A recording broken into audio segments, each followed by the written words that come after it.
નમસ્કાર, વિશ્વ સર્જનાર ન્યૂઝમાં આપનું સ્વાગત છે. હાલ આપણા સ્ટુડિયો ઉપર વિશ્વકર્મા સમાજના આગેવાન જે અહીંયા ઉપસ્થિત રહ્યા છે, આજે એમનો પરિચય મેળવીએ અને એમની સાથે સંવાદ કરીએ. જી મુકેશભાઈ, આપનો પૂરો પરિચય પહેલાં આપો.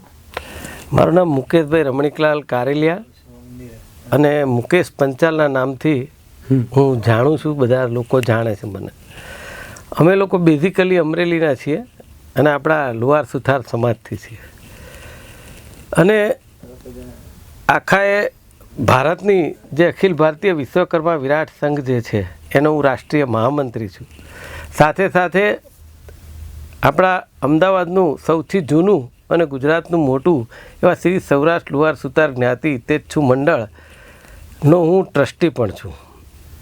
અને સાથે સાથે લગભગ છેલ્લા 30 વર્ષથી મારી રાજકીય કારકિર્દી જે અમદાવાદના પશ્ચિમ વિસ્તારમાં, જેને ઘાટલોડિયા વિધાનસભા તરીકે હાલ ઓળખવામાં આવે છે, અને હું મારી શરૂઆત જ્યારે થલતેજ ગ્રામ પંચાયત હતી એમાં જે હું ચૂંટણી જીત્યો ત્યારથી મારી શરૂઆત થઈ.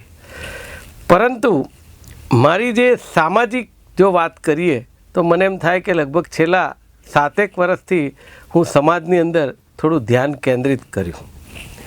ઓકે, હવે સામાજિક રીતે જેમ તમે શરૂઆતથી લઈને કીધું, અત્યાર સુધી અહીંયા સુધી પહોંચવામાં આપણો કેટલો સમય લાગ્યો, કેટલા મતલબ પ્રયત્નો કર્યા, કેટલી મુશ્કેલીઓ વેઠી અને કઈ રીતે અત્યારે હાલમાં કયા લેવલ ઉપર આપ છો અને એમાં સમાજનો કેવો પ્રતિભાવ છે? જો પહેલી વાત તો હું જો વાત કરવા માગું તો ખરેખર જોવા જઈએ તો છેલ્લા 30 વર્ષની જે મારી રાજકીય કારકિર્દી છે એમાં આ વિસ્તાર જે છે એ લગભગ હું એવું માનું છું કે ઠાકોર પટેલ આ બે મોટી કોમ, એના સિવાય બીજી અનેક જ્ઞાતિઓનો મને ખૂબ મોટો સહકાર છે, જેના કારણે જ હું ઇલેક્શન જીતી શક્યો અને બીજા ઇલેક્શનો લડી પણ શક્યો કોંગ્રેસ પક્ષમાંથી. અને આજે લગભગ હું માનું છું કે ઘણી બધી પદ ઉપર રહી અને હું ઘણા બધા ગુજરાતના પ્રવાસો પણ કર્યા છે જે કોંગ્રેસ પક્ષ માટે. પણ ત્યાર પછી જ્યારે મને એમ થાય કે છેલ્લે અત્યારે હું પ્રદેશ મંત્રીના પદ ઉપર કોંગ્રેસ પક્ષમાં કામ કરી રહ્યો છું. હાલ અત્યારે મારી લગભગ છેલ્લા 2 વર્ષથી ટીવી ડિબેટો પણ ચાલે છે. વાત એ નથી કે હું શું કરું છું, વાત એ છે કે હું સમાજની અંદર, આપણા લુહાર સુથાર સમાજની અંદર કેમ આવ્યો. મને ક્યારેય ખબર નહોતી કે હું આપણા લુહાર સુથાર સમાજ માટે કામ કરીશ. હું તો મારી નિરંતર પ્રક્રિયા પ્રમાણે કામ કરતો હતો, સામાજિક પ્રવૃત્તિ.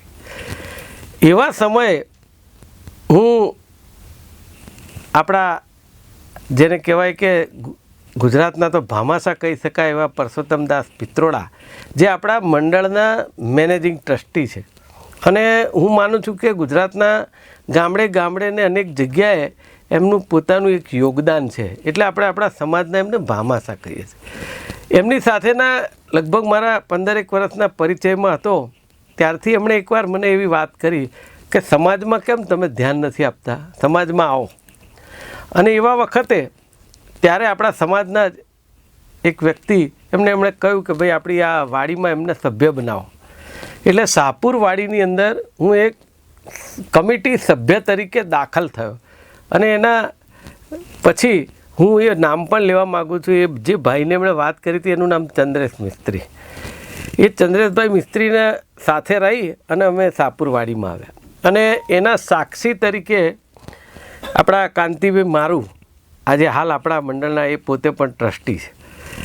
ત્યારે હું શાહપુરવાડીની અંદર કામ કરવા માટે તત્પરતા બતાવી. એ દરમિયાન એ જ મંડળના, આપણા આ મંડળના જોઈન્ટ મેનેજિંગ ટ્રસ્ટી જગદીશભાઈ રાઠોડ, એમની સાથે પણ હું પરિચયમાં આવ્યો. અને હું એને એવું કહેવાય કે કાંતિભાઈ મારું, હું અને જગદીશભાઈ રાઠોડ આ બધા મળી અને દરેક જાતના મંડળના કામો અમે કરતા. અને હું જોતો કે બધું કેવી રીતે ચાલે છે, સમાજમાં શું કામો થાય છે, કેવી રીતે થાય છે. આમ તો દરેક સમાજમાં હું જઉં છું, મેં જોયેલું છે કે દરેક સમાજના આ રીતના કામો થતા હોય છે. પણ અમુક જગ્યાએ મને એવું લાગ્યું કે આપણી આ સાપુરવાડી છે તો એમાં કંઈક આપણે થોડો સુધારો લાવી શકાય. અત્યારે હાલ આધુનિક યુગ ચાલે છે, તો આધુનિક યુગની અંદર થોડા ઘણા ફેરફારો કરવા જોઈએ. તો એ ફેરફારો કરવાની પણ મારામાં એક તમન્ના હતી. એ મેં વાત જગદીશભાઈને અને આપણા મેનેજિંગ ટ્રસ્ટીને બધાને હું મૂકતો રહ્યો. એવા વખતે આપણા સમાજની જે મંડળની જેને કહેવાય ચૂંટણી આવવાની હતી, કે જેને કહેવાય કે આપણી આ મંડળની ચૂંટણી પ્રક્રિયાથી જ દરેક હોદ્દેદારો અને ટ્રસ્ટી મંડળની ચૂંટણી થાય. એવા સમયે આખા મંડળની એક બિનહરીફ ચૂંટણી થઈ કે જેની અંદર સામાજિક સમરસતા અને સમાજની એકતા બહાર આવી. અને આપણા મેનેજિંગ ટ્રસ્ટી જે છે દાસ કાકા, એમની એક એવી ભાવના કે ભાઈ બધા સાથે રહીને કરે અને જો એમાં નિષ્પક્ષ રીતે થાય તો એમાં કંઈ વાંધો નહીં. એમાં બિનહરીફ ચૂંટણી થઈ. અને બહુ મહત્ત્વની વાત તો એ છે કે હું આ મંડળની અંદર ટ્રસ્ટી બનવા માટે આવ્યો જ નહોતો. હું સાપુરની કમિટીમાં માત્ર એક મેમ્બર થવા માટે આવ્યો હતો. અને મેમ્બર થઈ કામ કરવા માટે, અને મેમ્બર થઈને સાપુરની વાડીની જે પરિસ્થિતિ હતી ને એને મારે સુધાર લાવવો હતો. એના કાંતિભાઈ મારું સાક્ષી છે અને જગદીશભાઈ બધા, કે હું વાત સમયાંતરે બધાને કરતો. એવા સમયે જ્યારે આ ચૂંટણી પ્રક્રિયા ચાલતી હતી એમાં હું, જગદીશભાઈ, કાંતિભાઈ મારું બધા સાથે ચાલતા. અને એ વખતે ચૂંટણી બિનહરીફ કે ચૂંટણી થવાની હતી એના આગળના દિવસે હસમુખભાઈ ધોલેરાવાળા જે બોપલ રહે છે, એમણે છેલ્લા દિવસે કીધું કે મારે ટ્રસ્ટી મંડળમાં હું ટ્રસ્ટી તરીકે નહીં રહી શકું અને તમે કોઈ બીજાને મૂકી દો. અને છેલ્લી ઘડીએ એ જગદીશભાઈ, કાંતિભાઈ એમણે રજૂઆત કરી દાસ કાકાને કે ભાઈ આ હસમુખભાઈ તો ધોલેરાવાળા ના પાડે છે, તો હવે આપણે શું કરવું? તો એવા સમયે જગદીશભાઈએ દાસ કાકાને વાત કરી કે ભાઈ મુકેશભાઈને આપણે ટ્રસ્ટી તરીકે લઈએ તો શું વાંધો, એ ઘણા સમયથી આગેવાન તો છે જ અને સમાજનું કામ કરવા માગે છે. તો એવા સમયે દાસ કાકાએ કીધું કશો વાંધો નહીં. એટલે એ વિશ્વકર્મા દાદાની કૃપાથી, મા સતી લોહેણની કૃપાથી, કે મારી જગતજનની મા અંબેની કૃપાથી, કે મા કુળદેવી ચામુંડાની કૃપાથી, કે મૂળદાસ બાપાની કૃપાથી, કે દેવતણખી દાદાની કૃપાથી હું આ મંડળનો ટ્રસ્ટી થયો. એનો આજે પણ સૌને વંદન કરું છું. પરંતુ મારી એક વાત છે, તમે રાજકીય ક્ષેત્રમાં બી જોવા જઈએ તો કાર્યકર્તામાંથી ટોચ લેવલ સુધી મંત્રીપદ સુધી પહોંચ્યા, મતલબ કે ગુજરાત પ્રદેશના મંત્રીપદનો હોદ્દો આપણને મળ્યો. એવી જ રીતે કાર્યકર્તા એક મેમ્બરમાંથી ટ્રસ્ટી સુધીની સફર સુધી આજે તમે પહોંચ્યા. અને રાજકારણને જોડે લઈને તમે દરેક સમાજમાં ગયા અને દરેક સમાજને તમે નજીકથી જોયો અને નજીકથી ઓળખો છો, નજીકથી કામ કર્યું. ત્યારે વિશ્વકર્મા સમાજ કે જે આપણો સૌરાષ્ટ્ર લુહાર સુથાર સમાજ છે એમાં પણ ટ્રસ્ટી સુધી તમે પહોંચ્યા, એટલે કે અંદર કામગીરી કરીને તમે ત્યાં સુધી પહોંચ્યા. તો તમને શું શું તફાવત લાગ્યા બહારના સમાજમાં અને આ સમાજમાં? જો આમ તો દરેક સમાજના છે ને રીતિ રિવાજો અલગ હોય છે, દરેકની પદ્ધતિ અલગ હોય છે. કેટલાક સમાજો આપણા કરતાં ખૂબ આગળ છે અને કેટલાક સમાજોની આપણે આગળ છીએ. એ વસ્તુ મેં જોઈ છે. પણ મેં એવું પણ જોયું છે કે આપણે જેને કહેવાય ગુજરાતનો ઠાકોર સમાજ, એની સમૂહ લગ્નમાં 50,000ની માનવ મેદનીમાં મેં માઇક ઉપર સંબોધન કરેલું છે. એટલે એ હું જોતો હતો અને એ બધું મેં કરેલું હતું. એટલે જ એ જગદીશભાઈ અને કાંતિભાઈ અમે બધા સાથે મળી આજે ટ્રસ્ટીઓને બધાને સાથે લઈ અને એક સમૂહ લગ્ન અમે કર્યો હતો. અને એની અંદર ખૂબ સારી સફળતા પણ મેળવી. એમાં દાતાઓએ પણ સફળતા બહુ કરાવી. બરાબર. એટલે તફાવતની જ્યારે વાત કરીએ ને તો કોઈ પણ એક સમાજ જુદી જુદી રીતે જ બધા ચાલતા હોય. પણ મેં એવું જોયું કે આપણા લુહાર સુથાર સમાજની અંદર કેટલાક ફેરફારો કરવા જરૂરી છે. હા, તો એ જે તફાવતને લગતા જે મતલબ કે ઉણપો દેખાય કે જ્યાં વીકનેસ દેખાય બરાબર આપણને સમાજની, તો ત્યાં લઈને અત્યારે હાલમાં તમારી શું કામગીરી છે અને એના જે ફેરફાર કરવા માટે તો આગળ તમે મેનેજિંગ લેવલનું જે કે બી ટ્રસ્ટી મંડળમાં મેનેજિંગ લેવલ ઉપર જે છે એમની જોડે ચર્ચા વિચારણા કરી કે કેમ અને શું કરી એ બાબતે? એટલે મારી વાત એ જ કરવાની હતી અને ખાસ મારું ફોકસ આજનું એ જ છે કે મારી આ 5 વર્ષની ટ્રસ્ટી તરીકેની કામગીરી એની અંદર ખરેખર જોવા જઈએ ને તો મારી શરૂઆત એવી હતી કે દરેક આપણી 4 શાખા છે. 4 શાખાની અંદર આજીવન સભ્યો લગભગ 12 થી 13,000 છે. તો એ આજે પણ મેન્યુઅલી ચાલે છે, જેને આપણે પોસ્ટકાર્ડ લખી શકીએ, કંકોત્રીઓ લખી શકીએ. તો મેં એવા સમયે એવું કહ્યું હતું કે આનું તમે એક કોમ્પ્યુટરાઇઝ કરો, ઓનલાઈન કરો, કે જેનાથી આપણે વોટ્સઅપમાં પણ મોકલી શકીએ અને લોકોને ફોનથી પણ જાણ કરી શકીએ. એટલે એ દરેક સમયાંતરે દરેક શાખામાં જઈ વાત કરતો. પણ મને એવું લાગે છે કે આપણા સમાજની અંદર મેં એવું જોયું કે કોઈ એક માણસ કંઈક ફેરફાર કરવા માગતો હોય તો એને એક્સેપ્ટ કરી, એટલે સ્વીકારી અને એમાં સુધારો વધારો કરવાને લીધે ધીરે ધીરે ધીરે મને એવું લાગ્યું કે બધા મારા વિરોધ કરવા માંડ્યા કે આ માણસ કેમ કરવું. કોઈ ફેરફાર ના થયા પણ વિરોધ કરવા માંડ્યા. હા, એમાં હું ખાસ અભિનંદન આપું છું આપણા સમાજ 4 શાખામાંની વાડજ શાખાને, કે જ્યારે મનસુખભાઈ મકવાણા પ્રમુખ બન્યા ત્યારે કોઈ પણ વાત મેં એમને કરી કે એમની ટીમને કરીને તો એમણે બધી જ સ્વીકારી લીધી એવું નથી. કોઈ વસ્તુ એમણે ન પણ સ્વીકારી હોય, પણ એમના સુધારા એવા હતા કે જે લોકોમાં પ્રિય થાય, સમાજમાં પ્રિય થાય, તો એને મેં આવકાર્યા હતા અને આજે પણ આવકારું છું. પણ જે બીજી જે ક્ષતિઓ છે, તો હું તમને કહું કે મેં જે વખતે વાત કરી હતી કે આપણા જગદીશભાઈ રાઠોડ, જે આપણા જોઈન્ટ મેનેજિંગ ટ્રસ્ટી હતા, સાહેબ ચેરિટી કમિશનરમાં એ માણસ જાય અને ચેરિટી કમિશનરમાં જઈ અને પાછા આવે અને કેટલાક ધક્કા પણ એ ખાતા, અને હું એમની સાથે પણ જતો. ત્યારે મેં જોયું કે ચેરિટી કમિશનરમાં જઈને પાછા આવે છે, ખરેખર જગદીશભાઈ છે શું આ. એમને મેં એવું કહ્યું કે આપણે દર વખતે ચેરિટી કમિશનરમાં જઈને પાછા આવીએ છીએ, તો ખરેખર એનું કારણ શું છે. તો તેમણે કહ્યું કે અહીંયા સ્ટાફ પૂરતો નથી, આપણને કોઈ જવાબ આપતું નથી. એવા સમયે ડેપ્યુટી ચેરિટી કમિશનર હોય એમને મેં વાત કરી. મેં કહ્યું સાહેબ આ શું પરિસ્થિતિ છે. ત્યારે એમણે એવું કહ્યું કે તમારા શ્રી સૌરાષ્ટ્ર લુહાર સુથાર જ્ઞાતિ હિતેચ્છુ મંડળનું બંધારણ, આ જે ઓફિસ એ લોકોની જે ફેરવી, એમાં કોઈ એનું બંધારણ કે કોઈ અહીંયા અત્યારે અસ્તિત્વમાં નથી. એવા સમયે અમે એમને જ સવાલ કર્યો. મેં કીધું ભાઈ તો અમારે શું કરવું જોઈએ અત્યારે. તો એમણે કહ્યું કે તમારે જો સમાજને સારી રીતે ચલાવવું હોય તો બંધારણ નવું તમારે મૂકવું પડે. એને એવું કહેવાય કે સ્કીમ રજૂ કરવી પડે, અને એ સ્કીમ જગદીશભાઈ રાઠોડે એનું ફોર્મ લઈ અને આખા ટ્રસ્ટી મંડળની મિટિંગ બોલાવી, ટ્રસ્ટી મંડળની સંમતિથી મિટિંગ કરી, અને હસમુખભાઈ અમૃતભાઈ સોલંકી જે આપણા જોઈન્ટ મેનેજિંગ ટ્રસ્ટી છે એ અને જગદીશભાઈ રાઠોડની સહીથી એ બંધારણની દરખાસ્ત કરવામાં આવી અને એ સ્કીમ આપણે ત્યાં ચેરિટી કમિશનરમાં મૂકી અને એ બંધારણ આપણું પાસ થયું અને એ ઓર્ડર થયો. એ બંધારણની રૂએ આપણે દરેક કામો આજે છેલ્લા કેટલાક સમયથી કરીએ છીએ. હવે વાત બીજી એવી છે કે હા, એટલે ત્યારબાદ એવું થયું કે સ્કીમ નવી તૈયાર થઈને આવી ગઈ, બંધારણ અમલમાં આવી ગયું. હવે એની ચૂંટણી કરવી પડે. એટલે સમજો કે ફેબ્રુઆરીના 2019માં એ બંધારણ અમલમાં આવ્યું, ઓર્ડર થયો, અને ઓર્ડરની તારીખથી ટ્રસ્ટીઓની નિમણૂક જે થઈ, એ ટ્રસ્ટીઓ 6 વર્ષ માટે એ લોકો એલિજિબલ થઈ ગયા. બરાબર. હવે એની અંદર બંધારણમાં એવી જોગવાઈ છે કે જે આપણા 9 ટ્રસ્ટી છે એ 6 વર્ષ માટે, અને જે 4 શાખાની કાર્યવાહક સમિતિ છે એ 3 વર્ષ માટે, અને 3 વર્ષ પછી એ કમિટી આપણે બદલી શકીએ. એની એ સારું કામ કરતી હોય તો એને રિન્યૂ પણ કરી શકાય, અને કદાચ એમાંથી કોઈને કામ ન કરવું હોય તો એમને એક બાજુ રાખી નવા કામ કરતા લોકોને એનો ઇન્વોલ્વ કરી ચાન્સ આપવો જોઈએ. હવે એવા સમયે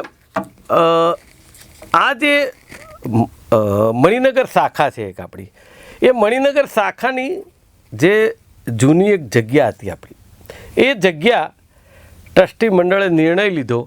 ત્યારે હું નહોતો, પણ એમણે નિર્ણય લીધો કે આ જગ્યા આપણે સેલ કરી દઈએ, વેચી નાખીએ જમીન. હા, કે જેની અંદર એવું કહેવાતું, એ મણિનગર શાખાના પ્રમુખનું પણ કહેવું હતું અને દરેકનું જે લોકોએ ધ્યાન આપ્યું અત્યાર સુધી એમનું, કે આ મણિનગરની જે ડોડિયાવાડી તરીકે ઓળખાતી હતી, એ ડોડિયાવાડીમાં કોઈ પણ જાતનું બાંધકામ થઈ શકે એવું નથી, અને આપણે એ જગ્યા વેચીને ક્યાંક બીજે લઈએ તો આપણે સર્વાનુમતે મતે ઠરાવ થયો.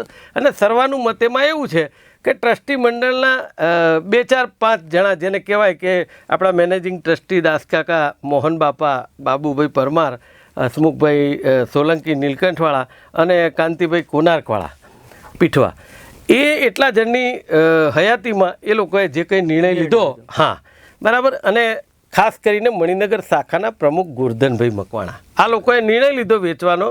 હવે એ વેચવાનો નિર્ણય લીધો, એ વેચી કોને, માણસ કોણ લાવ્યું, એ બધું ગોરધનભાઈ પોતે પ્રમુખે કર્યું અને એ ટ્રસ્ટી મંડળ સામે લાવ્યા બિલ્ડરને, જેણે પણ લીધી. અને હવે એ તો જાણે પ્રક્રિયા પતી ગઈ કે જે પૈસામાં એ જગ્યા વેચી એટલા જ પૈસાની જગ્યામાં હાથીજણની આપણા સમાજની જગ્યા લઈ લીધી. એટલે એમાં ક્યાંય કોઈ પ્રોબ્લેમ છે જ નહીં કે ભાઈ એ લઈ લીધી છે એટલે સારી વાત છે, આપણે એને બિરદાવી દીધી. પણ વાત શું પ્રોબ્લેમ થાય છે કે જ્યારે આ જગ્યા વેચી, એ વેચ્યા પછી આપણા જે ગોરધનભાઈ મણિનગર શાખાના પ્રમુખ છે, એ લેવડ દેવડમાં બધી રીતે સાથે હતા. એટલે એમણે એવી વસ્તુ કરી કે જે સમાજનું, હું આજે અત્યારે વાત એટલે જ કરી રહ્યો છું કે આપણા સમાજના એકે એક આજીવન સભ્ય આ વાતથી જાણકારી લે કે શું આ સાચું કહેવાય કે આ સારું કહેવાય કે જે 20 વર્ષથી આપણે લીધેલી જગ્યા, જેની અંદર બાંધકામ નથી કરી શકતા એવી ખરાબ જગ્યા જેને કહેવાય કે ગેરબંધારણીય, તો એવી જગ્યા હતી જે આપણે બાંધકામ નથી કરી શકતા, એને વેચી દીધી. એ વેચવાના 2 મહિના પછી તરત જ એ જમીનના, જે વેચી દીધી એ જમીનના ઓરિજિનલ ખેડૂતોને શોધી લાવ્યા આપણા ગોરધનભાઈ પ્રમુખ, અને એ ખેડૂતોને શોધી લાવી એ જગ્યાનો દસ્તાવેજ ગોરધનભાઈએ પોતાના નામે કર્યો, અને એ નામે કર્યો અને એની અંદર ઉલ્લેખ કર્યો કે આ દસ્તાવેજ હું શ્રી સૌરાષ્ટ્ર લુહાર સુતાર જ્ઞાતિ હિતેચ્છુ મંડળના ફિઝ્યુસરી કેપેસિટી હેઠળ કરું છું. એટલે અલ્ટિમેટલી જવાબદારી મંડળની થાય, મંડળના પ્રમુખ તરીકે. તો એ કરતાં પહેલાં હું એવું ચોક્કસ માનું છું કે એમણે ટ્રસ્ટી મંડળની પરમિશન લેવી જોઈએ. જે આપણા મેનેજિંગ ટ્રસ્ટી કે બીજા ટ્રસ્ટીને પૂછતા એવું જાણવા મળ્યું કે અમને કોઈ પણ જાતની જાણકારી આપી નથી. એટલે એ ખોટું કામ કર્યું છે. દસ્તાવેજ ભલે એમના નામે કર્યો, એનો આપણને કઈ વાંધો નહીં. નવી જગ્યાનો, હા, નવી જગ્યા નહીં, જે જૂની જગ્યા ખરાબ હતી, જે બાંધકામ નહોતું થઈ શક્યું, એટલે ઘણી જમીનો એવી હોય, હા, કે જેને ચોખ્ખી કરવી પડે. તો એ જગ્યા એ પ્રમુખ હતા તો સમાજ માટે એ ચોખ્ખી ના કરી શક્યા, પણ એ જ્યારે બિલ્ડરને વેચી દીધી તો એ બિલ્ડર માટે ચોખ્ખી કરી એમણે જગ્યા. હવે એ શું બતાવે છે એ દરેકને સમજણ પડે. પણ વાત એવી છે કે ટ્રસ્ટી મંડળને કે બીજા કોઈને જાણકારી નહોતી કે આ વસ્તુ એમણે કરી છે, અને એના સિવાય લગભગ બહુ મોટી રકમનો, જેની આપણે ઉલ્લેખ પણ ન કરી શકીએ એવી રકમનો એમણે રજિસ્ટર્ડ બાનાખાત પણ કરી આપ્યું છે કે જે ખરેખર ગેરબંધારણીય છે. એની ઉપર જો આના કંઈક ને કંઈક જો જેને કહેવાય કે પગલાં લેવાય આપણે ગમે ત્યાંથી, તો એનું સીધું જવાબદાર ટ્રસ્ટી મંડળ ગણાય. હવે આ વાત જ્યારે આપણા મંડળના ચાર્ટર્ડ એકાઉન્ટન્ટ, એણે, હું સંભાળતો હતો બધું જ્યારે, કારણ કે જ્યારે આપણા જગદીશભાઈ રાઠોડ જોઈન્ટ મેનેજિંગ ટ્રસ્ટી હતા, એમણે કોઈ કારણસર રાજીનામું આપ્યું કે ભાઈ મારી તબિયત કે એમને બહારગામ જવાનું, હું આમાંથી રાજીનામું આપ્યું. એટલે સર્વાનુમતે એમનું રાજીનામું પાસ કરી અને આપણે જોઈન્ટ મેનેજિંગ તરીકે શ્રી હસમુખભાઈ સોલંકી, જે નીલકંઠવાળા કહેવાય છે, એમને આપણે જોઈન્ટ મેનેજિંગ ટ્રસ્ટી બનાવી. હા, અને એમણે કહ્યું હસમુખભાઈ સોલંકીએ કે ભાઈ મને મારી પાસે કામ કરવાનો ટાઈમ નથી, કામ બધું જો તમે કરતા હોય તો મને પદ લેવામાં વાંધો નથી, એના સાક્ષી બધા ટ્રસ્ટીઓ છે. મેં કીધું કંઈ વાંધો નહીં, આપણે કામ કરવા માટે જ આવ્યા છે, આપણે કંઈ પદની જરૂર નથી. એટલે એવા વખતે મેં પણ સ્વીકાર્યું, એમણે સ્વીકાર્યું અને જોઈન્ટ મેનેજિંગ ટ્રસ્ટી તરીકે એમને દાખલ કર્યા. હવે એવા સમયે સાથે જ બધા કામ કરતા હતા, પરંતુ બીજી મિટિંગ થઈ ત્યારે દરેક વખતે ચેરિટી કમિશનરમાં આ મંડળને લઈને આપણે જવું પડે, દરેક ડોક્યુમેન્ટ પણ મૂકવા પડે, સમયાંતરે જે ફેરફાર રિપોર્ટ ભરવાના હોય એ પણ આપણે કરવા પડે. તો એવા સમયે દરેક વખતે હસમુખભાઈની સહી કે હસમુખભાઈને આવવું પડે. તો એના હિસાબે એક બીજો ઠરાવ કર્યો કે બંધારણમાં જોગવાઈ છે એક ત્રીજી પોસ્ટની, કે એક આ જ ટ્રસ્ટી મંડળમાંથી તમે એક કોષાધ્યક્ષ જોઈન્ટ મેનેજિંગ ટ્રસ્ટીની પોસ્ટ ઊભી કરી શકો. તો સર્વાનુમતે ઠરાવ કરી અને મારી કોષાધ્યક્ષ જોઈન્ટ મેનેજિંગ ટ્રસ્ટી તરીકે નિમણૂક કરવામાં આવી. બરાબર. હવે એ કામગીરી ચાલવા માંડી. હવે મારો એક સ્વભાવ છે પહેલેથી કે હું કોઈ પણ જગ્યાએ, હું કોંગ્રેસ પક્ષમાં હોઉં કે આપણા સમાજમાં હોઉં કે કોઈ સોસાયટીના વહીવટમાં હોઉં, તો એને નીચે સુધી અભ્યાસ કરીને એમાં સુધારો કેવી રીતે કરવાનો એ મારો હર હંમેશ પ્રયત્ન હોય. એટલે મેં આની અંદર જે જોયું તો મેં કેટલાક સવાલો ટ્રસ્ટીઓને પૂછ્યા. એમાં આપણા મેનેજિંગ ટ્રસ્ટી દાસ કાકા પણ આવી ગયા. એમને પણ મેં સવાલો કર્યા હતા કે આ ચારેય વાડીનું ડિજિટલાઇઝેશન કેમ ના થાય, કોમ્પ્યુટરાઇઝેશન કેમ ના થાય, ઓનલાઈન કેમ ના થાય. પણ જે રીતે કામ ચાલી રહ્યું છે આપણા મંડળનું, એ રીતે કોઈ જાતની જેને કે પ્રગતિકારક વસ્તુ એ નથી થઈ રહી, પછાતમાં જતું. હા, એક્ઝેક્ટલી. એટલે એની એ જ વાત આપણે જે વર્ષોથી કરતા આવ્યા છે કે એક સમૂહ લગ્ન કરવા, પછી એક ચોપડા વિતરણ કરવું, કે ઇનામ વિતરણ કરવું, બસ આ વાત કરી અને આપણે વાત પૂરી કરી. પણ એના કરતાં ઘણા બધા આપણા બંધારણમાં જે જોગવાઈ છે એમાં ઘણા બધા ઉલ્લેખ છે કે આપણા મંડળમાં શું શું કામો કરવા, બરાબર. તો એવા સમયે આ જે જાણકારી મને મળી, બરાબર, અને મેં એ વખતે એ પણ કહ્યું કે તમે આ જે આપણે જગ્યા વેચી એનો અમુક રકમનો, મોટી રકમનો ચેક જે આપણે આવે એ આપણે ભરવો પડે મંડળની એકાઉન્ટમાં. તો એ વખતે હું એવું માનું છું કે આજે કોઈપણ સરકારી ધારાધોરણ મુજબ આપણે આપણી બેંકમાં ચેક ભરીએ ને એટલે એની આવક બતાવે એ પ્રમાણેનો ટેક્સ ભરવાનો આવે, અને સ્વાભાવિક રીતે એ આવે, એમાં કંઈ વાંધો નથી. પણ કેટલીક વખત એવું પણ છે કે આપણે આપણા ઘરની પેઢીનો વહીવટ કરતા હોઈએ ને તો પણ આપણે અમુક ચેક ભરતા હોય તો આપણે સીએની સલાહ લઈએ કે ભાઈ, હા, કે ભાઈ આપણે કઈ રીતે ભરવો, શું તો એની અંદર આપણે ટેક્સ ઓછો ભરવાનો આવે એવા પ્રયત્નો કરીએ. બાકી તો સરકારી ધારાધોરણ પ્રમાણે કરતા જોઈએ. એવા સમયે તમે સમજો કે ત્યાં કોઈપણ જાતનું વિચાર્યા વગર એક ચેક ભરી દેવામાં આવ્યો અને જે એનો ટેક્સ ભરવાનો આવે એ સીધો સમાજને ભરવાનો આવે. હવે એ મોટી રકમનો, તો એના માટે કોઈ ટ્રસ્ટીઓએ વિચાર્યું નહીં. અને એમાંય ખાસ કરીને મેં તો સવાલ કોને કર્યો કે આપણા દાસ કાકા છે મેનેજિંગ ટ્રસ્ટી, એ તો એમના જે માણસ હોય એ મેનેજર વહીવટ કરતા હોય, આપણા મોહન બાપા એ પણ એમના મેનેજર વહીવટ કરતા હોય. તો રહ્યો સવાલ કોનો? Joint managing trustee Hasmukhbhai Solanki અને આપણા જે વડીલ છે કાંતિભાઈ કોનાર્કવાળા, જે કાંતિભાઈ પીઠવા કહેવાય, આ બંને જણા એક ઇન્ડસ્ટ્રી ચલાવે છે. તો મેં ઘણી મિટિંગમાં એવો પણ સવાલ કર્યો કે હું તમને હમણાં મોટો ચેક 1 કરોડનો આપું, તમે તમારા ખાતામાં ભરી દેશો? તો કે ના ભરાય. તો તમે તમારા પર્સનલમાં ભરવા માટે કેટલોક વિચાર કરી શકો છો, તો તમે આપણા સમાજના મંડળમાં કેમ વિચાર ના કર્યો? અધરતાલ વહીવટ જેવું દેખાય. અધરતાલ વહીવટ એટલે તમે કોઈ પણ જાતની જેને કહેવાય કે વિચાર કર્યા વગર તમે વહીવટ કરો, એ વહીવટ ના કહેવાય. ટ્રસ્ટી એટલે શું? ટ્રસ્ટી એટલે ટ્રસ્ટ, અને ટ્રસ્ટ એટલે વિશ્વાસ, અને એ વિશ્વાસ એટલે સમાજે તમારા ઉપર મૂકેલો વિશ્વાસ છે. તો એ વિશ્વાસનું આપણે અર્થઘટન શું કરવાનું? એટલે એવા સમયે મેં એવું કહ્યું કે ભાઈ હસમુખભાઈ સોલંકી, મેં કહ્યું જેણે ભૂલ કરી હોય એ લોકો ભોગવે ભરવાનું, એમાં કશો વાંધો નહીં. એટલે એવા સમયે ત્યાંથી નારાજગી ઊભી થવા માંડી મારા ઉપર. અને નારાજગી એટલે કેવી, કઈ હદે તમે વિચારી ના શકો. કે એક સમય એવો આવ્યો કે આ વાત કરતાં કરતાં 3 વર્ષ પૂરા થવા આવ્યા અને 4 શાખાની નવી કમિટીઓનું બંધારણ મુજબ આપણે રિન્યૂ કરવાની હોય. એ વખતે પહેલી મિટિંગ જ્યારે બોલાવવામાં, જનરલ મિટિંગ, 4 શાખાના સભ્યો અને ટ્રસ્ટી મંડળ, બંધારણ મુજબ એ જે 15×60 અને 9/69 સિવાય 70માં કોઈ માણસ અંદર દાખલ થઈ શકે નહીં, બરાબર. એવા સમયે બધાની હાજરીમાં કે 3 શાખાની એટલે કે મણિનગર, વાડજ અને બાપુનગર 3 શાખાની કમિટી માનનીય મેનેજિંગ ટ્રસ્ટીની સહીથી ત્યાં મૂકવામાં આવી. જે કોઈ આપણા સમાજના વડીલો જે ભગવાનના ઘરે ગયા તેમને શ્રદ્ધાંજલિ પણ આપવામાં આવી. અને ત્યારબાદ આ કમિટીની વાત આવી એટલે 3 કમિટી મંજૂર કરવામાં આવીને 4થી કમિટી મણિનગર શાખા, એ કમિટીને રિન્યૂ આપણે નહોતી કરી.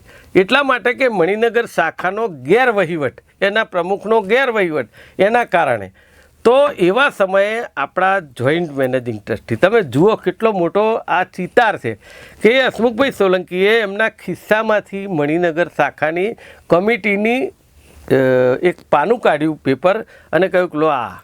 અને એમાં એ વખતે મને એમ લાગે છે કેમ ખબર નહીં આપણા મેનેજિંગ ટ્રસ્ટી દાસ કાકા પણ કંઈ ના બોલ્યા અને એમણે બી એગ્રી કર્યું. મેં કીધું ભાઈ એવું બધાને મંજૂર હોય તો મને કંઈ વાંધો નથી, પણ હું આમાં સાચો છું કે આ થઈ શકે નહીં ફરીથી પ્રમુખ.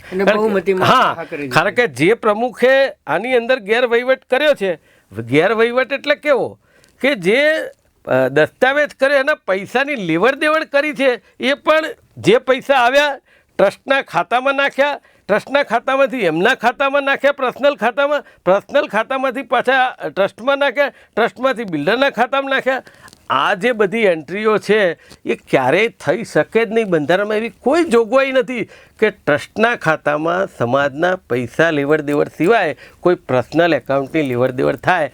આવું કરે એને ગેરવહીવટ કર્યો કહેવાય. અને એ ચેરિટી પૈસાનો ખોટો ઉપયોગ, હા બરાબર, ખોટો ઉપયોગ નહીં, પણ જેને કહેવાય કે લેવડ દેવડ ખોટી રીતે કરી, એ ન થઈ શકે. એટલે એ ચેરિટી કમિશનરના જે ધ્યાનમાં આવે ને તો એ ખરેખર ગેરબંધારણીય કહેવાય. અને એના ઉપર જો કદાચ ચેરિટી કમિશનર કે કોઈ પણ પગલાં લે સરકાર તો એ ટ્રસ્ટી મંડળ ઉપર આવે સીધું.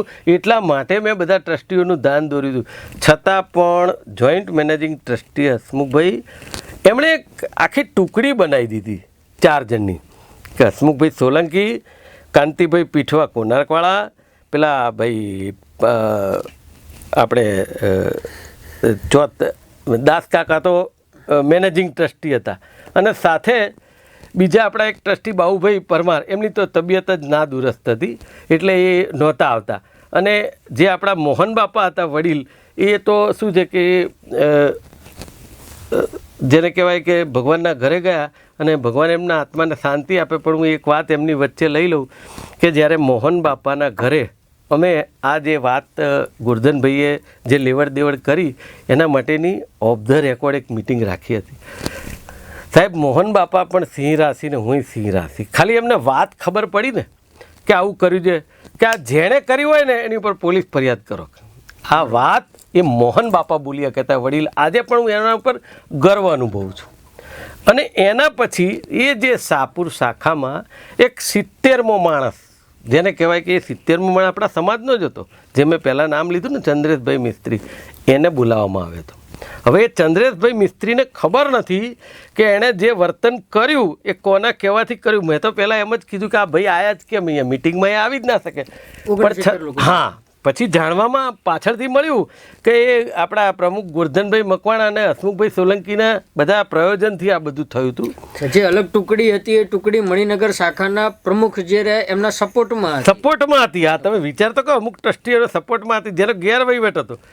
પછી છતાં પણ મેં તો એ વખતે તો એવી પરિસ્થિતિનું નિર્માણ કર્યું કે જાણે આખો સમાજ મારી વિરુદ્ધમાં હોય અને હું જે વહીવટ કરતો હતો એ જબરજસ્તી મારી પાસેથી સાહિત્ય લઈ લેવામાં આવ્યું અને આપણા સમાજની પેરેલલ ઊભો કરેલો જે સેવા સમાજ છે, એ સેવા સમાજના જે મેઇન માણસ પોતે જાતે ચલાવે છે બધાને સાથે રાખીને, એવા પંકજભાઈ મિસ્ત્રીને તાત્કાલિક ટ્રસ્ટીની નિમણૂક કરવામાં આવી. કારણ કે એ જરૂર નહોતી, કારણ કે કાંતિભાઈ મારું ને એ પહેલાં ટ્રસ્ટી બનાવેલા જ હતા અને એ સમાજનું કામ બધું કરતા જ હતા મારી સાથે. પણ છતાંય હું જો વહીવટમાં અંદર હોઉં, સાહિત્ય મારી પાસે હોઉં, તો હું સાચી વસ્તુ અંદરની જોઉં અને મને ખબર પડે હું એનો વિરોધ કરું. એટલે એ હસમુખભાઈ સોલંકીને ગમતું નહોતું. એટલે એમણે એ વસ્તુને તાત્કાલિક બદલી નાખવા એ પંકજભાઈએ મારા હાથમાંથી ચોપડો લઈ પોતાની જાતે ઠરાવ કરી નાખ્યો, જે ખરેખર ના કરી શકે એવું એક અધિકારી એ રહેલા હતા. એમણે જોવું જોઈએ, છતાં મારું માનવા ના દીધું અને એમણે પોતાના ટ્રસ્ટી માટેનો ઠરાવ જાતે કરી નાખ્યો. એ વખતે હું ચૂપ રહ્યો. અને પછી એ ચંદ્રેશભાઈ મિસ્ત્રી એને એ પ્રકારે એ લોકોએ ઓપરેટ કર્યો હતો કે એ માણસ ઊભો થઈ અને મારા વિરુદ્ધમાં ખરાબ શબ્દ બોલવા માંડ્યો. હા, એ વખતે આપણા મેનેજિંગ ટ્રસ્ટી દાસ કાકાએ ચોખ્ખું કીધું કે આને કંઈ ખબર નથી પડતી, આવું ના બોલાય. છતાં પણ એ બોલ્યો અને હું એ સભામાંથી નીકળી જવામાં. પછી કાંતિભાઈ મારું મને પાછા લઈ આવ્યા કે આપણે તમે આવો પાછા, અને નિમિષભાઈ ખરાદી, આ બંને જણાએ મને પાછો બેસાડ્યો. એ આખી કમિટીની મિટિંગ પતી ગઈ, એની અંદર નિર્ણય લેવાઈ ગયો. હવે બધા શાંતિથી નાસ્તો કરતા હતા ત્યારે હસમુખભાઈ સોલંકી મારી પાસે આવીને બેઠા ને મને શું કહે છે, કેમ લાગ્યું હવે હું રાજીનામું આપી દઉં? એટલે જાણે એ કોઈ જંગ જીતી ગયા હોય એવી વાત મને કરે. અરે મેં કીધું મારા ભાઈ, તમે તો આજે આ મંડળના ટ્રસ્ટી છો, હું તો 30 વર્ષથી બહુ લાંબી મારી કારકિર્દી છે અને હું તો સાથે ને સામે હોય એવું લાગે. હા, મને એવું થયું આ મારી સામે ટ્રસ્ટની અંદર અને એમાં સાચો હોવા છતાં કશો વાંધો નહીં, એ પતી ગયું. એના પછી ધીરે ધીરે કામગીરી ચાલી, મેં થોડું ધ્યાન આપવાનું ઓછું કરી નાખ્યું, બરાબર. અને પછી આપણો એક એવો વિષય આવ્યો કે એની અંદર આપણા સમાજની જે જગ્યા લીધી એની અંદર આપણે જો સરકારમાં રજૂઆત કરીએ તો સરકારમાં એવો ઠરાવ થયેલો છે કે જે ટ્રસ્ટની જગ્યા લીધેલી હોય તો એની અંદર આપણે કોઈ શૈક્ષણિક સંકુલ કે આપણા સમાજનું કંઈ કરી શકીએ ભવન, તો એમાં એ લોકો કપાત ઓછી કરે. એના માટે મુખ્યમંત્રીની સહી હોય તો જ એ થાય. આવા પ્રયત્નો કરવાના હતા ત્યારે આપણા મેનેજિંગ ટ્રસ્ટીએ મને સમજાવતા. એવામાં ફરીથી એક બીજી મિટિંગ, જનરલ મિટિંગ આવી વાડજ શાખામાં, અને વાડજ શાખામાં ફરીથી એ જ બધા ભેગા થયા. હા, ફરક એટલો, એ વખતે પેલા ચંદ્રેશભાઈ નહોતા, કારણ કે એ ચંદ્રેશભાઈ ઉપર મેં એફઆઈઆર દાખલ કરી હતી Shahpur police station, Madhupura police station, અને મારો માનહાનિ થઈ છે એનો કેસ દાખલ કર્યો છે. પણ એ કેસ દાખલ કરવામાં મને એવો અનુભવ થયો કે ટ્રસ્ટી મંડળની મિટિંગમાં, ટ્રસ્ટી મંડળની હાજરીમાં પેલા જે ભાઈએ ગેરવર્તન કર્યું હતું એની વિરુદ્ધ ફરિયાદ કરવામાં એક પણ બીજા ટ્રસ્ટીએ સહી કરવાની ના પાડી દીધી. તમે એકલા જ કરો. કોઈએ સહી ના કરી, અને સહી નહીં કરવા દેવામાં પંકજભાઈ અને હસમુખભાઈ સોલંકીનો મેઇન હાથ. કારણ કે એ ચંદ્રેશભાઈને બોલાવનારા જે હતા, ખાલી એક કાંતિભાઈ મારું એ મને સહી કરી આપી, તમતાર હું સહી કરી દઉં, કારણ કે એ સાચા હતા, એમને ખબર બધાની સામે થયું હતું. હા, એક્ઝેક્ટલી. અને હું તો કહું છું બધાએ સહી કરવી જોઈએ. તમને લાગે આજે મારી જોડે થયું, કાલ તમારી જોડે થઈ શકે, બરાબર. છતાં એ લોકોએ એમનું ધાર્યું કર્યું, કંઈ વાંધો નહીં. પણ પછી ધીરે ધીરે મેનેજિંગ ટ્રસ્ટી જે દાસ કાકા છે ને, એ બી પાછા દીર્ઘદ્રષ્ટિવાળા માણસ છે, આખી દુનિયા ફરેલા છે. એમને થયું એટલે વાડજ શાખાની અંદર આપણા પ્રમુખ જે મનસુખભાઈ મકવાણા છે ને, એણે જ્યારે મિટિંગ પતવાના આરે આવી ત્યારે એમણે કીધું કે ભાઈ આ મુદ્દો છે શું એની વાત કરો. મેનેજિંગ ટ્રસ્ટી ના પાડતા છતાં એમણે મુદ્દો ઊભો કર્યો મનસુખભાઈએ, અને એ મુદ્દાની જ્યારે ચર્ચા ચાલી ત્યારે દૂધને પાણીનું પાણી થઈ ગયું. અને ત્યારે મેનેજિંગ ટ્રસ્ટીને ખબર પડી કે આ એક માણસની પાછળ આ બધા પડી ગયા છે. ત્યારે આ વસ્તુ ખબર પડી કે આ ખોટું છે. અને ત્યારે મેં દાસ કાકાને કીધું, ત્યારે એમણે કહ્યું તમે આ ગોરધનભાઈની સામે નોટિસ કાઢો. એટલા માટે નોટિસ કે કાલે કોઈ પણ કાયદેસરની કાર્યવાહી સરકારી થાય એવા સમયે ટ્રસ્ટી મંડળ જવાબ શું આપે, તમે કાર્યવાહી કેમ ના કરી? તમારા ધ્યાનમાં આવ્યું કે આ ખોટું કર્યું છે પ્રમુખે, તો તમે એની ઉપર કાર્યવાહી કેમ ના કરી? તો આપણે એક નોટિસ આપી હોય કે એનું રાજીનામું લીધું હોય તો આપણે એનો જવાબ સરકારમાં આપી શકીએ ને, રજૂ કરી શકીએ કે ભાઈ અમે આ પગલાં લીધા છે. એ ના લીધા, અને છેવટે નોટિસ કાઢી. એ નોટિસની ચર્ચા એ ટ્રસ્ટી મંડળની સ્પેશિયલ મિટિંગ બોલાવી એમાં કરવામાં આવી, તો પણ એ ટ્રસ્ટીઓ બીજા તૈયાર નહોતા. ખાલી એક દાસ કાકા સિવાય અને કાંતિભાઈ મારું અને હું, આ સિવાય બીજા કોઈ ટ્રસ્ટીઓ તૈયાર ના થાય. એમની સાથે મનસુખભાઈ મકવાણા પણ જોડાઈ, ભાઈ પિત્રોડા જે એ પણ ટ્રસ્ટી છે, એ પણ જોડાઈ ગયા કે પગલાં નહીં લેવાના. મને એમ થાય છે કે તમારી કંપનીમાં આવું ખોટું થયું, તમે પગલાં ના લો એવું બને. એટલે આજે હવે નોટિસ આપી છે કે નથી આપી? હા, એટલે એના ઉપર જ આવું છું. હવે એમને નોટિસ આપવાની થાય એટલે પછી છેલ્લે નોટિસ એમને આપવાનું નક્કી કર્યું. નોટિસ ગોરધનભાઈને આપવામાં આવી, અને નોટિસભાઈનો આજ સુધી કોઈ જવાબ ગોરધનભાઈએ આપ્યો નથી. અને એના સિવાય નોટિસનો જવાબ તો ગોરધનભાઈ નથી આપતા, પણ જાણે એટલી બધી એ સમાજની અંદર પોતે જાણે આમ પોતે બાદશાહ હોય એવી દાદાગીરી કરે કે વાડજની શાખામાં બધાની હાજરીમાં મેનેજિંગ ટ્રસ્ટીને એમ કહે છે કે હું કન્યા છાત્રાલયનો કબજો લઈ લઈશ. અરે મારા સાહેબ, આ ટ્રસ્ટની વસ્તુ છે. ટ્રસ્ટ એટલે વિશ્વાસ, ને ટ્રસ્ટ એટલે સરકાર, ચેરિટી કમિશનર. આપણું કશું જ નથી આમાં, આપણું કશું જ નથી. આ બધું સમાજનું અને સરકારનું જ છે.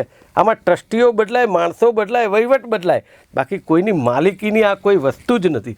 એવા સમયે આવા શબ્દો વાપર્યા ત્યારે મેનેજિંગ ટ્રસ્ટી થોડા ગરમ થયા અને એમને બેસાડી દીધા એક બાજુ. પણ એવા માણસને તમે શેના માટે સાચવીને રાખો છો? અને છતાં પણ પેલા જે જોઈન્ટ મેનેજિંગ ટ્રસ્ટી છે એ લોકો, એમને ગોરધનભાઈ જોડે શું ઇન્ટરેસ્ટ છે મને ખબર નથી, પણ એનો બચાવ કેમ કરે છે ખોટા માણસનો? હું એમ કહું, હું ખોટો હોય તો તમે મને કાઢી મૂકો.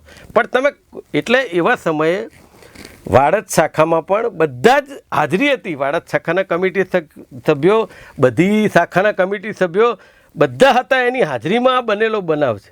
અને ત્યાર પછી એ મિટિંગ ત્યાં પૂરી થઈ અને બીજી વખત ટ્રસ્ટી મંડળની મિટિંગ બોલાવવામાં આવી. એવું નક્કી કરવામાં આવ્યું કે ભાઈ આપણે પ્રમુખ મણિનગર શાખાના બદલી નાખો. એટલે આપણે એક પગલાં લીધા એવું કહેવાય. એના પછી નવા પ્રમુખની નિમણૂક કરવાની હોય, નવા પ્રમુખ મૂકવા પડે ને આપણે. એટલે ટૂંકમાં મારું કહેવું એવું છે કે જે જોઈન્ટ મેનેજિંગ ટ્રસ્ટી હસમુખભાઈ અને એમણે જે એમની જેને કહેવાય ને કે એક જ મંડળમાં સામા 4 ટ્રસ્ટીઓને એમણે લાવી દીધા. એક હસમુખભાઈ સોલંકીએ ઊભા કર્યા. પહેલાં કોઈ કાંતિભાઈ પીઠવા કોનારકવાળા કે મનસુખભાઈ મિત્તલવાળા કે કોઈ સામે નહોતા. પણ એમને જે મેં વાત કરી કે તમે લોકો આજે ખોટું થયું એમાં તમે સાથ આપ્યો છે એટલે એ તમારે ભોગવવાનું રહે, એટલા માટે એમણે એમની સાથે બીજા લોકોને ઉમેરીને મારી સામે લાવી દીધા. એવા સમયે જ્યારે ફરી એકવાર ટ્રસ્ટી મંડળની મિટિંગ થઈ કે ભાઈ હવે નવા પ્રમુખની વરણી કરવી છે, ત્યારે કાંતિભાઈ કોનારકવાળા જે પીઠવા કહેવાય ને, એમણે નવા પ્રમુખની વાત કરવાની બદલે એમણે સીધું એવું જ કહ્યું કે આ કોઈ મુદ્દો જ નથી. એમ એટલે તમે સમજો, એટલે ગેરવ્યાજબી જે ટ્રાન્ઝેક્શનો કર્યા તે છતાં પણ પ્રમુખની બદલીથી બી આનું સોલ્યુશન છે જ નહીં જ્યાં સુધી કાર્યવાહી આગળ ના થાય. એક્ઝેક્ટલી. અને કાર્યવાહી તો ક્યારે થાય કે તમે એ રાજીનામું લઈ લો એનું, બરાબર. રાજીનામું લીધા પછી એના ઉપર કાર્યવાહી થાય. બરાબર. જ્યાં સુધી એ ચાલુ પ્રમુખ છે, તમારા પ્રમુખ ઉપર તમે કેવી રીતે કાર્યવાહી કરી શકો? પહેલા એનું રાજીનામું લેવું પડે, પછી એને કહેવાય કે તમે જવાબ આપો વકીલ થ્રુ, અમને ખબર પડે કે તમે શું કર્યું. પણ ના, ટ્રસ્ટી મંડળે આવું કોઈ જે કહેવાય ને કાયદાકીય કામ કર્યું જ નથી. અને ચાલુ રાખ. હા, અને એમાંય તમને કહું કે હું આભાર માનું છું મેનેજિંગ ટ્રસ્ટી દાસ કાકાનો. એણે એટલા બધા પ્રયત્નો કર્યા આ લોકો પાસે આ સાચું કરાવવાના, પણ હસમુખભાઈ સોલંકીના 4 જણાએ દાસ કાકાને કરવા જ દીધા નથી. અને છેવટે તે એવું લઈ આવ્યા કે ભાઈ, મેં એકવાર વચ્ચે હમણાં જે સમાજમાં ચાલી રહ્યું છે પેલું કે ભાઈ આપણા લુહાર સુથાર સમાજની અંદર ઘણી બધી અટકો છે. સિદ્ધપુરા છે, ડોડિયા છે, કારેલિયા છે, રાઠોડ છે, મારું છે, મકવાણા છે. તો એવા એની અંદર પીઠવા છે. તો એની અંદર મેં કીધું આટલો નાનો સમાજ છે, એમાં હું હમણાં મુંબઈ ગયો તો ત્યાં મને ત્યાં આવીને કોઈકે કહ્યું કે ભાઈ આપણે કારેલિયા રાઠોડનું એક સંગઠન કરો ને. તો મેં એને ચોખ્ખું કહ્યું, મેં ભાઈ તમે બેસી જાઓ, આપણો સમાજ આટલો નાનો છે અને એની અંદર જો તમે આ અટકોના સંમેલન કરશો ને તો જુદા જુદા ભાગમાં વહેંચાઈ જશે અને સમાજ આપણો તૂટી જશે. એટલે એવા સમયે કાંતિભાઈ જે પીઠવા છે કોનારકવાળા, એમણે પીઠવા પરિવાર નામનું જે એક સંગઠન ચાલુ કર્યું. હવે મને એમ થાય છે કે આટલા મોટા મંડળના પોતે વડીલ ટ્રસ્ટી છે અને એમણે ખરેખર આ વાતને કોઈ કરતું હોય તો વેગ ન આપવો જોઈએ કે ભાઈ ના, આપણે જે કંઈ કરો મંડળના હેઠળ કરો, તમે વહીવટ સંભાળો. દાસ કાકાએ તો ત્યાં સુધી કીધું કે મેનેજિંગ ટ્રસ્ટી તમે થઈ જાઓ, પણ તમે આ જે અટકોના નામે ભાગલા પાડવાનું કરો છો એ બંધ કરો. એટલે આ વાત મેં જાહેરમાં કરીને એ પણ કાંતિભાઈ કોનારકવાળા પીઠવાને ગમી નહોતી. એટલે એમણે તરત જ છે ને મારો વિરોધ કરવાનું શરૂ કરી દીધો. આમાં શું સાચી વાત કોઈને બી તમે મોઢે કહો ને એટલે આજના જમાનામાં તરત એનો વિરોધ લાગે.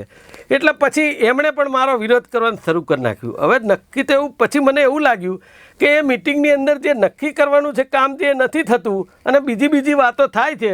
અને આખી જે આ હાથીજળ વાડીની કપાત કરવાની હતી, એ કપાત મારી આ આટલા વર્ષની કારકિર્દી, આપણા મેનેજિંગ ટ્રસ્ટી જે પરસોત્તમદાસ પિત્રોડા છે એની ઓળખાણો અને આપણા પૂર્વ કલેક્ટર સમાજના ડોડિયા સાહેબ એમને પણ સાથે લીધા. અને એક વખત હસમુખભાઈ સોલંકી પણ સાથે આવ્યા હતા.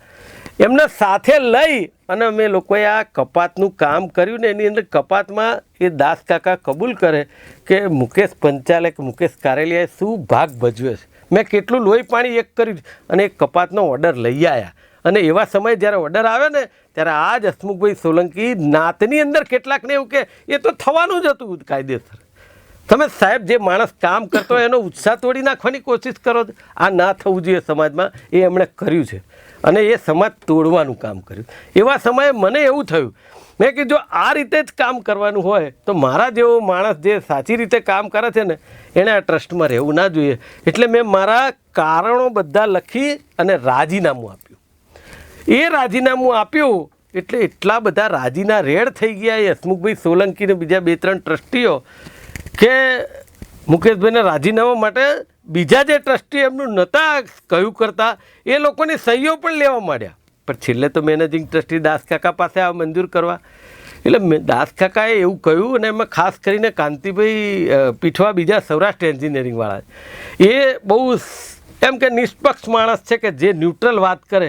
એમણે કહ્યું કે ભાઈ મુકેશભાઈનું આપણે રાજીનામું તો મંજૂર કર્યું પણ મુકેશભાઈનું રાજીનામું આપવાનું કારણ શું છે તો જુઓ, એને બોલાવો ને આપણે મિટિંગમાં કે ભાઈ તમને તકલીફ શું છે. પણ એ ચર્ચા કરવી એમને ગમતી નહોતી કારણ કે એ જે કારણો મેં લખીને આપ્યા હતા એમાં ગોરધનભાઈનું રાજીનામું લેવું, તમે આ જે ચેક ભર્યો એના ટેક્સના પૈસા આવે કોણ ભરે, પછી જે આપણા ભાઈ પેલા શું કહેવાય ક્યાંક ને ક્યાંક એમનો પણ નાનો મોટો ભાગ હોય અંદર, એ એમનો શું ભાગ છે તો એ જાણે ને એમનો ભગવાન જાણે. પણ ખોટા માણસને સાથ કેમ આપવાનો? અરે પેલા મનસુખભાઈ મકવાણા જે વાડજવાડીનો પ્રમુખ ને એમની કમિટી એ લોકો જે સારી રીતે કામ કરે છે ને એને પણ બદલવાના કૃત્યો ચાલુ થઈ ગયા હતા. પછી એટલે પોઝિટિવ બાજુ જે કામગીરી ચાલતી હોય ત્યાં કંઈક નું કંઈક ગેરમાર્ગે દોરવું. અને એમાંય તમને ખાસ કરીને કહી દઉં પેલા પંકજભાઈ મિસ્ત્રી જે સેવા સમાજ ચલાવે છે.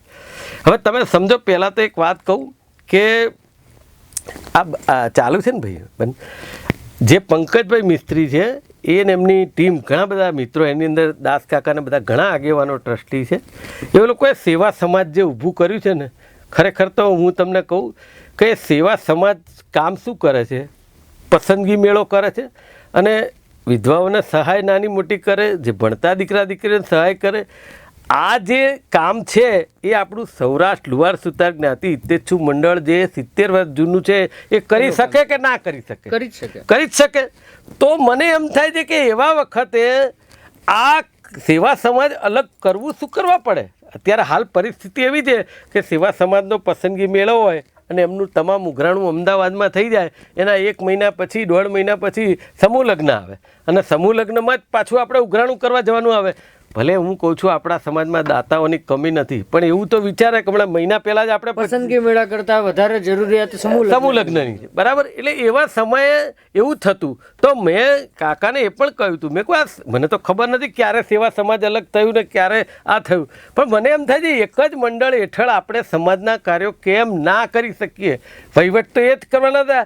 પંકજભાઈ આખું સેવા સમાજ ચલાવતા હતા છતાંય એમને આ મંડળમાં ટ્રસ્ટી થવાની ઉતાવળ હતી.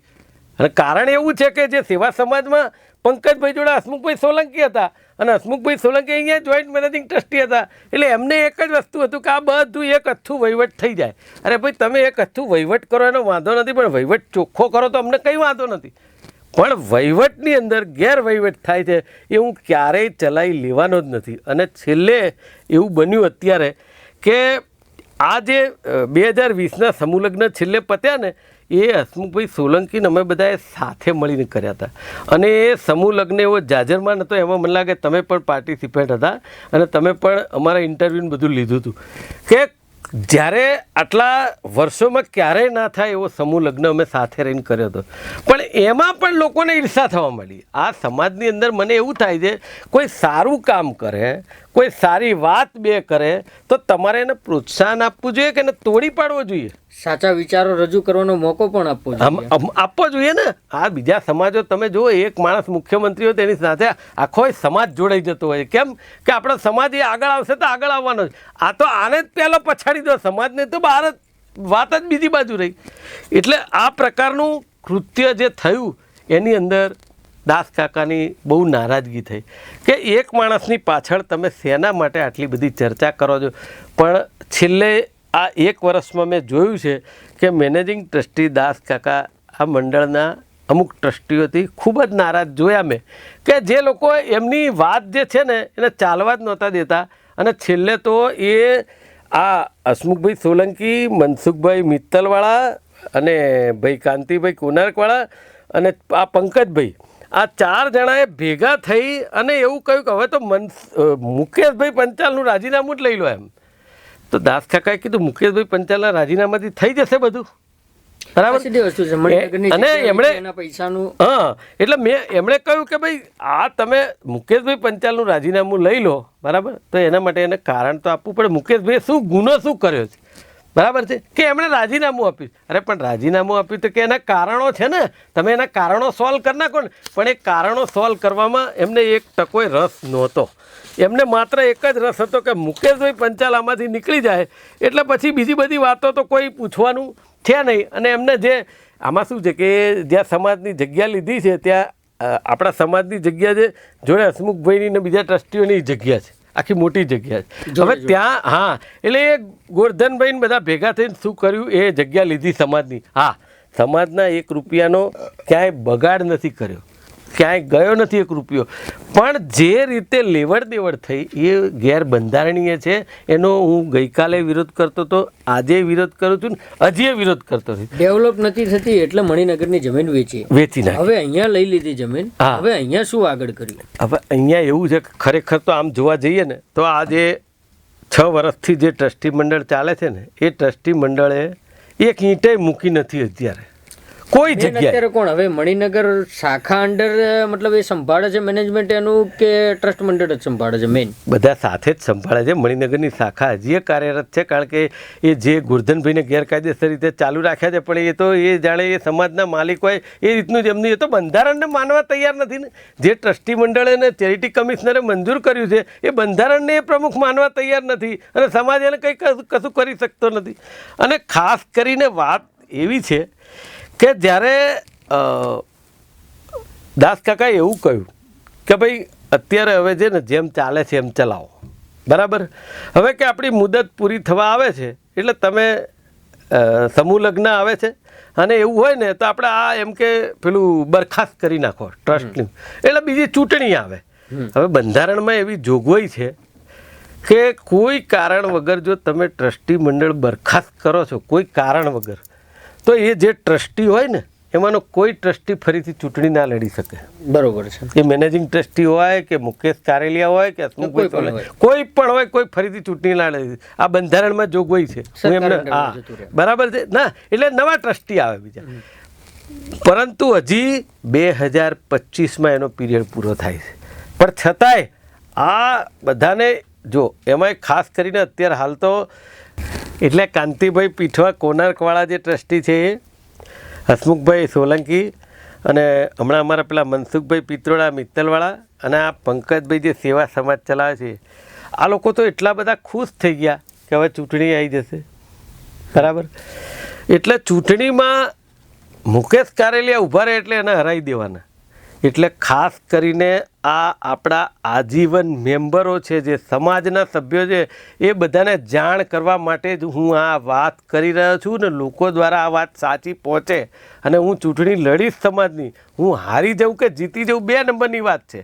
પણ મારી એક જ વાત છે કે સાચા માણસને કોણ સાથ આપે છે ને ખોટા માણસને કોણ ઘર ભેગા કરે છે, આ વાત મારે લોકો સુધી લઈ જવી છે.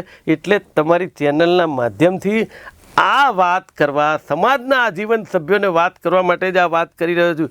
બાકી કોઈને કોઈના એકબીજા ઉપર કાદવ ઉછાળવાનો કોઈને શોખ ના હોય.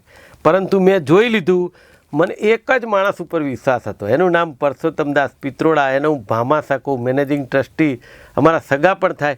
પણ એનું પણ અત્યારે આ લોકોએ ચાલવા નથી દીધું. એક તબક્કે તો એમણે કીધું કે મુકેશભાઈનું રાજીનામું લઈ લો અને મારું રાજીનામું લઈ લો એટલે વાત પતી જાય. કારણ કે તમારે કોઈ મારું કેવું માનવું જ નથી તો કરવાનું શું. એટલે જે ચૂંટણી લાવવાની વાત છે, જે હસમુખભાઈ સોલંકી, આ કાંતિભાઈ કોનાર્કવાળા પીઠવા, મનસુખભાઈ મિત્તલવાળા અને પંકજભાઈ મિસ્ત્રી આ સેવા સમાજ, આ જે 4 જણા જે ષડયંત્ર કરીને ચૂંટણી લાવે છે અને એમાં અલગ અલગ લોકોને જુદી વાત કરીને ભરમાવે છે. અને ખાસ તમને એક બીજી વાત કરું, જે માણસ મારો મિત્ર હતો, જેને કહેવાય, એ માણસને મારી વિરુદ્ધ ભડકાઈ. હવે એ માણસને ખબર નથી કે તમને આ મંડળમાંથી કાઢવા માટે આ જ પંકજભાઈ મિસ્ત્રીને આ જ લોકો હતા કે આ ભાઈ ના જોઈએ. પણ છતાં એ તો ગૌણ બાબત છે કે જેને જે સમજવું એ સમજે. પણ એ આવા કૃત્યો કરી અને હું કહું છું સમાજમાં જે સાચું કામ કરવા જતો હોય એ માણસને રોકવો એ જ તમારો ધ્યેય છે કે સમાજને આગળ લાવવો એ તમારો ધ્યેય છે. અને તમે રૂબરૂ મળો ત્યારે તમારી જોડે મીઠી મીઠી વાતો કરે અને પાછળથી બીજી વાતો કરે, તો તમે સમાજને શેના માટે તોડો છો. ખાસ કરીને એક અગત્યની વાત કહેવા માગું છું કે અલ્ટિમેટલી આપણો પ્રશ્ન એ છે કે આપણા મંડળ હેઠળ મણિનગર શાખાની જે ડોડિયાવાડી હતી તેને આપણે કાઢી નાખી અને હાથીજણ ખાતે જગ્યા લીધી, અને હાથીજણ ખાતે જે જગ્યા લીધી એમાં ભવન બનાવવાનું નક્કી કર્યું. એક આપણા મેનેજિંગ ટ્રસ્ટી દાસ કાકાનું એક સપનું હતું કે એવું સારું 2 નમૂન ભવન બને કે ભલે આપણે હોઈએ કે ના હોઈએ, સમાજ યાદ કરો જેવું ભવન બને. પણ એની અંદર આજે એવું નક્કી કર્યું દાસ કાકા એના કહેવાથી કે ભાઈ સમાજના અલગ અલગ બીજા 20-25 માણસોની એક કમિટી બનાવો, અને કમિટી આ ભવન બનાવવામાં બધા સહિયારો પ્રયાસ કરે. ભલે ટ્રસ્ટીઓ વહીવટ કરે, પણ એ 20-25 જણની કમિટી હોય, એ સલાહ સૂચન આપે. આ વાત જે કમિટીની હતી ને એ પણ કાંતિભાઈ પીઠવા જે કોનારકવાળા છે એ અને હસમુખભાઈ સોલંકીને આ વાત પણ ન ગમી કે એ કમિટી હોય તો બધા સલાહ સૂચનો, અરે ભાઈ બધા ભેગા થઈને કામ કરે તો એમાં વાંધો શું છે? પણ એ પણ એમને ના થયું. અને એનાથી વિશેષ એમણે એવું કહ્યું દાસ કાકાને, કાંતિભાઈ કોનારકવાળાએ, કે આપણે આ ભવન બનાવીએ, આટલો ખર્ચો થાય અને પછી બીજા ટ્રસ્ટીઓ આવે ને એનો વહીવટ શું થાય આપણને શું ખબર પડે? એના કરતાં આપણા 4-5 જણની કમિટી એવી બનાવો કે કાયમ રહે. અરે ભાઈ કાયમ કોઈ વસ્તુ કોઈ ટ્રસ્ટી રહે ખરા? આપણા વડવાઓએ જે વાત કરી, જે મિલકત વસાવી, એનો આપણે આજે વહીવટ કરી રહ્યા છીએ. મારા પોતાના પણ વડવાઓ હોય કે દરેક જણના વડવાઓએ આની અંદર સિંચન કરેલું છે અને એના ભાગરૂપે આપણે વહીવટ કરીએ છીએ. અને આ જે 6 વર્ષથી ટ્રસ્ટી મંડળ ચાલે છે, આ ટ્રસ્ટી મંડળે હજી નવેસરથી કોઈ ઈંટ મૂકી નથી. હા, આપણા સ્વર્ગસ્થ વડીલ મોહન બાપા અને અત્યારે હાલ બાઉભાઈ પરમાર ચામુંડાવાળા દાસ કાકા, આ લોકોને ખરેખર અભિનંદન આપવા જોઈએ કે એમણે ભૂતકાળમાં એક કન્યા છાત્રાલય ખૂબ સારું યોગદાન આપીને કર્યું. એમને આજે આપણે વંદન કરવા પડે.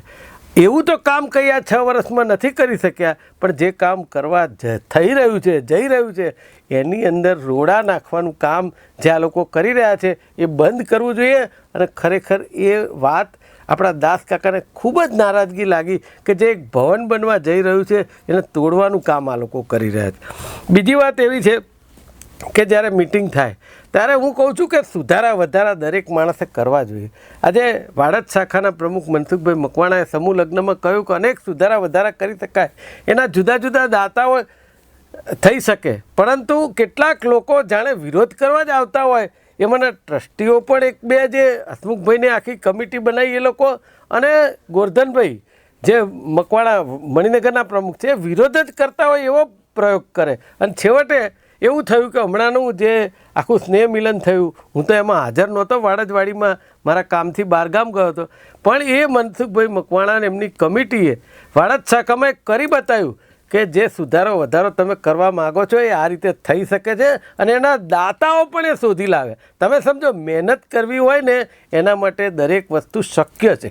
અને બીજી વાત કે 4 શાખાના 15 કમિટી મેમ્બરો છે. મેં એવી પણ વાત કરી હતી કે જે આપણા આજીવન સભ્યો છે, આજે પણ કેટલાક લોકોના ફોન નંબર્સ આપણી પાસે નથી. આપણે એ લોકોને વોટ્સઅપથી પણ કંકોત્રી સમાચાર મોકલી શકીએ. તો એવા સમયે આપણે એવું કરવું જોઈએ કે 15 શાખાના જે કમિટી મેમ્બરો છે એ લોકો થોડા મેમ્બરો વહેંચી લે અને દરેકનો સંપર્ક કરે. સાહેબ 2 મહિનાની અંદર આ અભિયાન પૂરું થઈ જાય અને દરેકના વોટ્સઅપ નંબર પોતાની પાસે આવી જાય અને દરેક માહિતી મોકલી શકાય.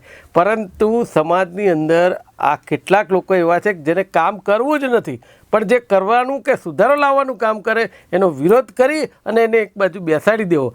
આ જે પ્રયત્ન થઈ રહ્યો છે એ બંધ થવો જોઈએ એવું મારું કહેવું છે. બીજી વાત એવી કે ધારો કે આપણે સમૂહ લગ્ન કરીએ કે કોઈ નવો કાર્યક્રમ કરીએ, કંઈ પણ કરીએ, તો એની અંદર માણસ જ્યારે ભેગું થયું હોય ત્યારે માઇક ઉપર જાહેરાત વ્યવસ્થિત એના કાને પડે એવી કરવી જરૂરી હોય છે.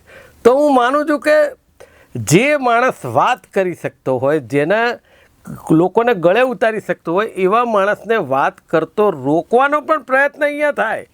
અમારા ખાસ કરીને કાંતિભાઈ કોનારકવાળા, એમને તો હું માઇકમાં બોલું એ પણ ના ગમે, એના ઉપર પાબંદી લાવ. ભાઈ શેના માટે પણ? અને એમાં મને કંઈ શોખ નથી, મારે તો ડેલી રાત્રે 8 વાગે બોલવાનું હોય, મને કંઈ એમાં પ્રોબ્લેમ નથી. પણ તમે સમાજની અંદર જે મેળાવડા થાય એની અંદર તમે ભવનની વાત કરો, સમૂહ લગ્નની વાત કરો, સુધારાની વાત કરો, તો લોકોના ગળે ઉતરે. પણ એ વાત કરવી જ નથી.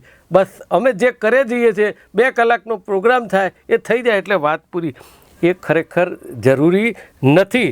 અને છેલ્લે મારી એક જ વાત છે કે સમાજને એક સંદેશ છે કે આ જે લોકો અત્યાર સુધી જે પરસોત્તમદાસ પિત્રોડા એક સમાજને બાંધીને બેઠા હતા અને એનું બધા માનતા હતા અને બધા આજે પણ આ 2-3-4 જણા જે આખી ટુકડી બનાવી છે કે આ સેવા સમાજવાળા પંકજભાઈ મિસ્ત્રી, મનસુખભાઈ મિત્તલવાળા પિત્રોડા, હસમુખભાઈ સોલંકી નીલકંઠવાળા અને કાંતિભાઈ પીઠવા કોનાર્કવાળા, આ લોકોએ ભેગા થઈને એક એવું ટુકડી રચી છે કે જેનાથી સમાજ અને આ મંડળ તૂટે અને ભવન બનતું અટકે. પણ આ જે રોડા નાખવાનો પ્રયત્ન કર્યો છે એમનો બહાર નહીં આવે. ભવન તો બનીને જ રહેશે સમાજનું, એવું બેનમૂન ભવન બનશે. ભલે હું ચૂંટણી હારી જાઉં કે જીતી જાઉં એનાથી મને કોઈ રંજ નથી, ગમે તે ટ્રસ્ટી આવશે, પણ છતાં એ ભવન બનાવવામાં મારી કામગીરી ચાલુ રહેશે. પણ સમાજના લોકોને એક જ સંદેશ છે કે આવા લોકોને ઓળખો અને એ લોકોને પાઠ શીખવાડો. બસ એ જ મારો આખા વાતનો સારાંશ છે.